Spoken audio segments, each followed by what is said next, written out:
Bien, América Latina, de México nos vamos directamente hasta Ecuador. Vamos a conversar con César García Vélez y hoy el tema de conversación tiene que ver con los desafíos económicos que enfrenta Daniel Noboa en este nuevo mandato. Adelante, César.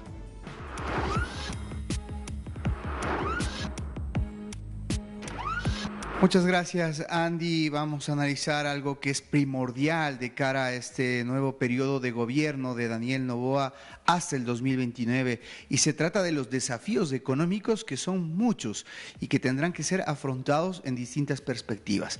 Me acompaña el economista Mauro Tejada para dialogar al respecto de este tema. Gracias, estimado Mauro, por este espacio con Latinoamérica.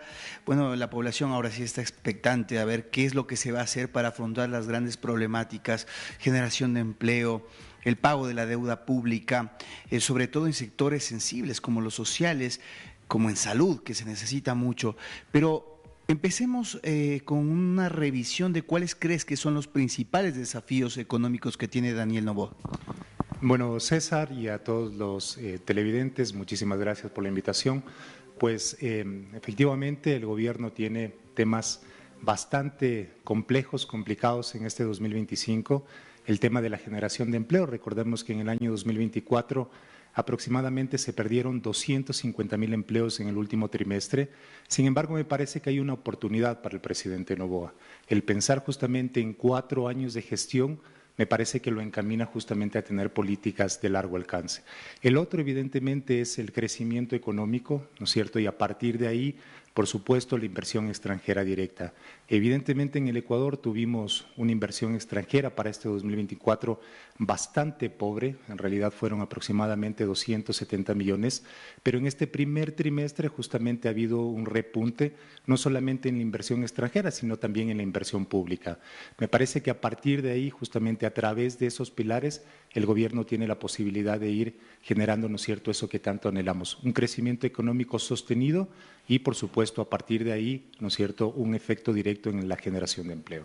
¿Qué se puede proyectar en cuanto al PIB del Ecuador en los próximos años? Porque venimos de una serie de trimestres en las cuales decrecimos y algunos multilaterales avisoran que Ecuador podría tener un ligero incremento en este próximo año.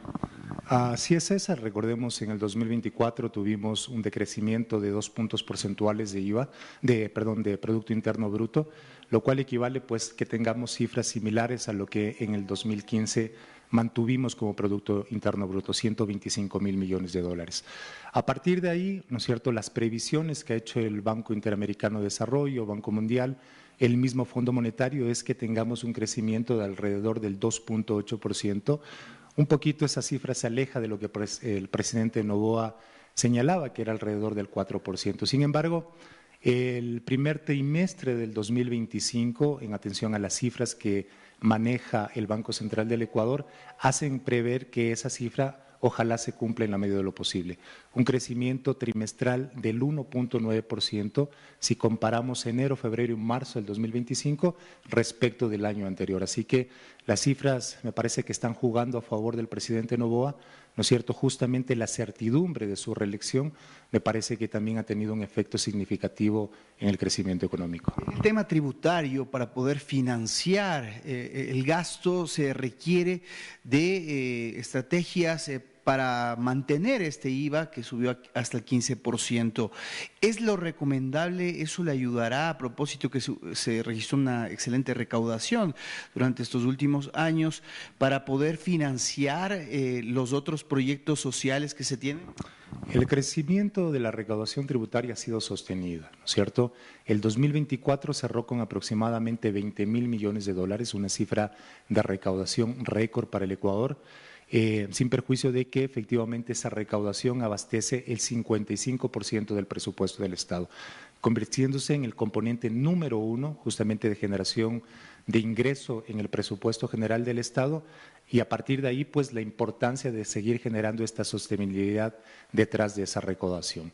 Sin embargo, si desmenuzamos un poco esa cifra, evidentemente 1.400 millones corresponden a estos 3 puntos porcentuales adicionales de IVA que tuvimos a partir de abril del 2024, que se prevé que para el 2025 sean alrededor de 2.500 millones exclusivamente por 3 puntos porcentuales de IVA. Pensando en eso, pues por supuesto que me parece que es una decisión que ya la ha tomado el presidente, ¿no es cierto?, mantener ese 15% justamente en atención a que abastece el tema de seguridad, sobre todo, ¿no?, que fue uno de los ofrecimientos de campaña y en el momento pues en el cual se generó esta reforma tributaria. Sin perjuicio de que evidentemente en la práctica no hay una asignación presupuestaria en la práctica, sin embargo, digamos, los recursos en una parte importante abastecen el tema de seguridad. Bien, ahora entre los desafíos importantes que se tienen en este momento hay este endeudamiento que tiene el Estado y que tiene que pagar deudas antiguas, creo que es por los 3.000 millones de dólares que hay que financiar y que habrá que hablar con los multilaterales. De hecho, ya hay acercamientos de la nueva ministra con el Fondo Monetario Internacional en ese sentido. Y por otra parte, también el tema de los sectores estratégicos, por ejemplo, energía, en donde entendemos que estaría apuntando el mandatario también a buscar alianzas, de hecho, en este último viaje que está realizando. Bueno, es importante, recordemos que la semana pasada la nueva ministra de Economía tuvo justamente reuniones con el Fondo Monetario Internacional en atención a nuevos créditos que pueden abastecer el financiamiento del Estado. Pero es verdad, para este 2025 el Estado ecuatoriano tiene que pagar alrededor de 3.500 millones de deuda solamente en capital, sin perjuicio de que ese capital evidentemente se encuentra también relacionado directamente con el riesgo país, desde donde se calculan justamente las tasas de interés. Hoy por hoy, con un riesgo país de aproximadamente 1.100 millones de dólares, implica que tengamos un endeudamiento con una tasa de interés de alrededor del 16%, que sigue siendo una cifra significativa. Sin embargo, evidentemente, tener esta llegada con los multilaterales, con el Fondo Monetario, con el Banco Mundial, implica que tengamos acceso a estos créditos y a estas tasas preferenciales, ¿no?, de alrededor del 4 y el 5%. Entonces, a partir de ahí me parece importante este acercamiento que hace el gobierno justamente con la posibilidad de financiar el presupuesto del Estado y en atención a eso, pues que se pueda generar obra pública. Y ahí es importante lo que mencionábamos hace un momento, César, ¿no es cierto?, cómo se ha incrementado en este último trimestre, ¿no es cierto?, la inversión pública por parte del Gobierno nacional. El año anterior cerramos con aproximadamente el 4% de inversión y gasto público. Sin embargo, para este primer trimestre, este ha tenido un crecimiento importante de alrededor del 17%. Así que me parece que es el camino, ¿no es cierto?, que el gobierno justamente pueda buscar esa inversión pública y en atención a eso, pues, que también la demanda agregada se incremente y, pues, evidentemente, tengamos también, sobre todo, ¿no es cierto?, si hacemos, digamos, un poco lo llevamos a números que a la gente lo sientan, ¿no es cierto?, que se pueda generar justamente empleo, que es lo que necesitamos. Lo último, respecto a los precios de los commodities, por ejemplo, el precio del petróleo baja y eso obviamente impacta en el presupuesto general del Estado, en la planificación que se tiene, y al mismo tiempo versus esto, el apoyo inmenso que sigue siendo para la economía ecuatoriana las remesas internacionales.